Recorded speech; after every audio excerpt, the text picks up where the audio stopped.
Bro kabaddi league season 12 Tamil Thalaivas Pawan Sehrawat indiscipline அப்படின்னு சொல்லிட்டு இப்போதைக்கு ஸ்குவாட்ல இருந்து ரிலீஸ் பண்ணி விட்டுட்டாங்க.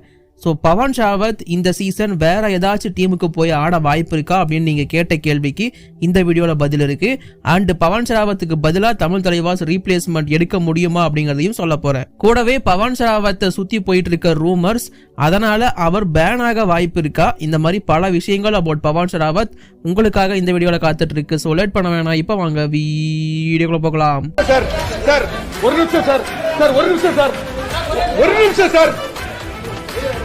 ஒரே ஒரு 1 நிமிட்டுங்க. Hello every friends, 1 minute please. So friends, first of all இப்போதைக்கு எல்லாருமே பேசிட்டு இருக்க ஒரு விஷயம் பவன் ஷராவத் பத்தி தான். பவன் குமார் ஷராவத் என்ன பண்ண போறாரு, எப்ப வருவாரு, இந்த மாதிரியான கேள்விகள் தொடர்ந்து கேட்கப்பட்டுட்டே இருக்கு.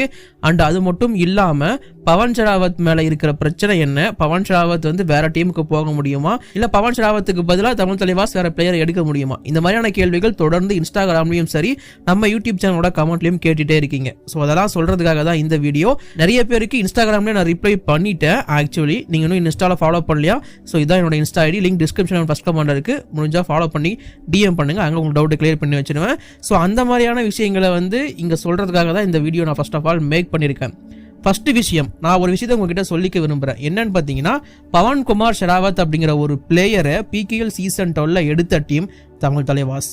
தமிழ் தலைவாஸ் டீமுக்காக அவர் ஆடி இருக்காரு. ஒரு சில போட்டிகள் ஆடிட்டு இருக்க சமயத்துல தான் பவன் ஷராவத் இன்டிசிப்ளினா இருந்திருக்காரு அப்படின்னு சொல்லிட்டு டீம் மேனேஜ்மெண்ட் இப்போதைக்கு அவரை ரிலீஸ் பண்ணி வீட்டுக்கு அனுப்பி விட்டாங்க.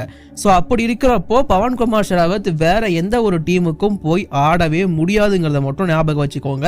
இந்த சீசன் ஆட முடியாது, அடுத்தடுத்த சீசன்கள்ல அவரால் கம்பேக் கொடுத்து வேற டீம்ல போய் ஆட முடியும். ஸோ அதுக்கு ஆப்ஷன் இருக்கு.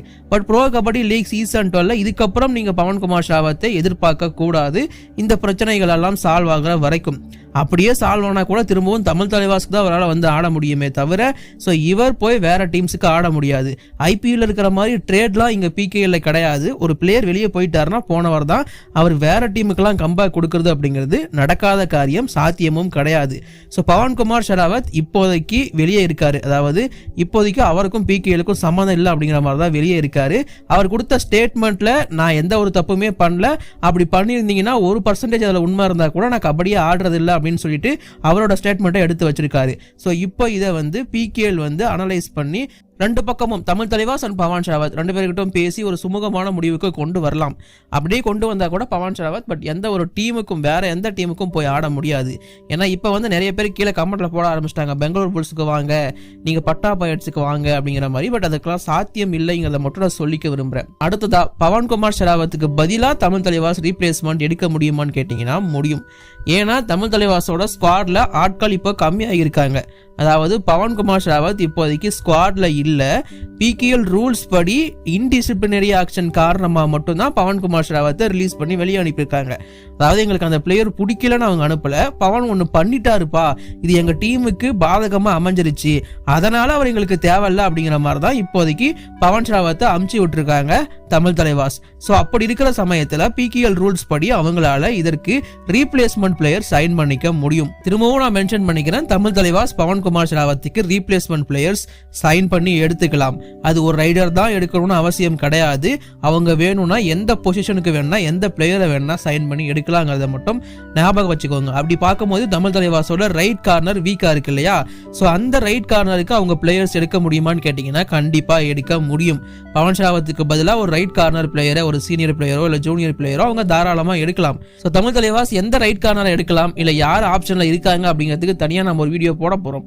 அதுக்கு நம்ம சேனலை நீங்க சப்ஸ்கிரைப் பண்ணி சப்போர்ட் பண்ணுங்க, பெல் ஐக்கான் கிளிக் பண்ணிக்கோங்க, அப்பதான் உங்களுக்கு அந்த வீடியோ வந்து சேரும். ஆனால் நம்ம அந்த நீலாஸ் டைன்னு சொல்லிட்டு ஒரு விளாக் சேனல் இருக்கு, அதோட லிங்க் டிஸ்கிரிப்ஷன் ஃபர்ஸ்ட் கமெண்ட்ல இருக்கு, முடிஞ்சா அதையும் சப்ஸ்கிரைப் பண்ணி சப்போர்ட் பண்ணுங்க. ஸோ தமிழ் தலைவாசால பவன் ஷராவத்துக்கு ரீப்ளேஸ்மெண்ட் எடுக்க முடியும், பட் பவன் ஷராவத்தால வேற எந்த டீமுக்கும் போய் இந்த சீசன் ஆட முடியாது.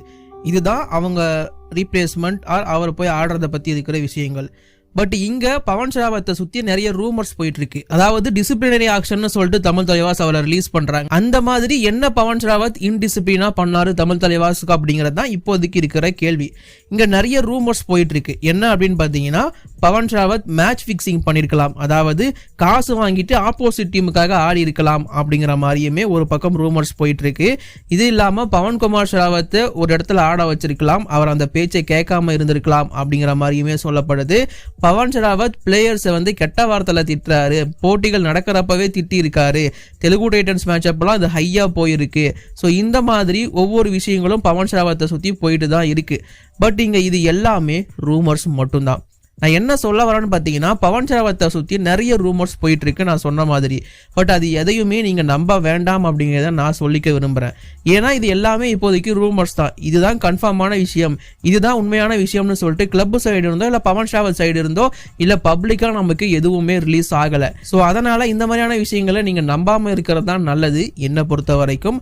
ஸோ எதுவுமே தெரியாமல் நம்ம யாரையுமே குறை சொல்ல முடியாது. என்ன விஷயங்கிறது நம்ம இன்னும் கிளீனாக நமக்கு தெரியலை. அதுக்குள்ளே பல பேர் பவன் ஷராவத்தை திட்ட ஆரம்பிச்சிட்டீங்க, மீதி பேர் எல்லாம் தமிழ் தலைவாசை திட்ட ஆரம்பிச்சிட்டீங்க. என்ன நடந்துச்சு, என்ன பிரச்சனைங்கிறத ரெண்டு பேரும் தெளிவாக ஓப்பனாக வெளியே சொல்லி ஆகணும். அதுக்கப்புறம் விசாரிச்சாதான் தெரியும் யார் பக்கம் குற்றம் இருக்கு குற்றம் இல்லை அப்படிங்கிற மாதிரி. ரெண்டு பேர் பக்கமுமே தப்பு இல்லாமல் கூட இருந்திருக்கலாம். ஸோ அதனால எல்லாத்தையும் வெயிட் பண்ணி பாருங்க.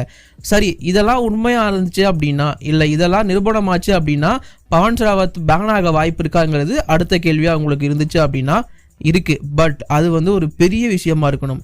அதாவது டீம் சொல்றத கேட்கல, இல்லை டீமுக்கு வந்து ஒத்துழைக்கல அப்படின்னா பிரச்சனை கிடையாது, அது எதுவுமே பண்ண மாட்டாங்க, அவர் ரிலீஸ் பண்ணி விட்டாங்க, அடுத்த சீசன் அவர் வந்து ஆடுவார். பட் மேட்ச் ஃபிக்ஸிங் அப்படிங்கிற ஒரு விஷயத்துக்குள்ள பவன்குமார் ஷராவத் சிக்கினாரு அப்படின்னா இல்லை இந்த ஊக்க மருந்து பிரச்சனைகள்லாம் போயிட்டு இருக்கு. ஸோ இது மாதிரி ஆல்ரெடி மோஹித்னு ஒரு பிளேயர் வந்து பேன் ஆயிருக்காரு, உங்க எல்லாருக்கும் தெரிஞ்சிருக்கும். ஸோ இந்த மாதிரியான சில விஷயங்கள் ரொம்ப எக்ஸ்ட்ரீமான ரொம்ப ஆபத்தான விஷயங்கள், அதாவது மேட்ச் ஃபிக்ஸிங் மாதிரி எக்ஸ்ட்ரீமான விஷயத்த பவன்குமார் ஷராவத் பண்ணி அது நிரூபணமானால் மட்டுமே பவன்குமார் ஷராவத் பேன் ஆக வாய்ப்பு இருக்கு. மற்றபடி பவன் பேன் அப்படிங்கிறத பற்றிலாம் பேசவே வேணாம்.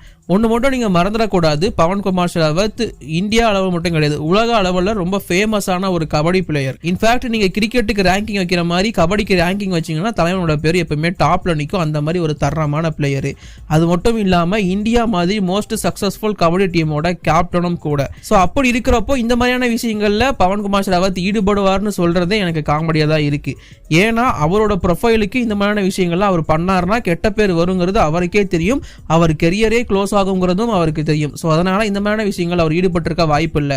இது ரொம்ப ஒரு சின்ன பிரச்சனையாக தான் இருக்கும். மேபி ஒரு ஈகோ பிரச்சனையாக இருக்கிறதுக்கான வாய்ப்பு கூட நிறைய இருக்கு. கடைசியில் இது ஈகோ பிரச்சனை தான் வந்து முடியும், நோட் பண்ணி வச்சுக்கோங்களேன்.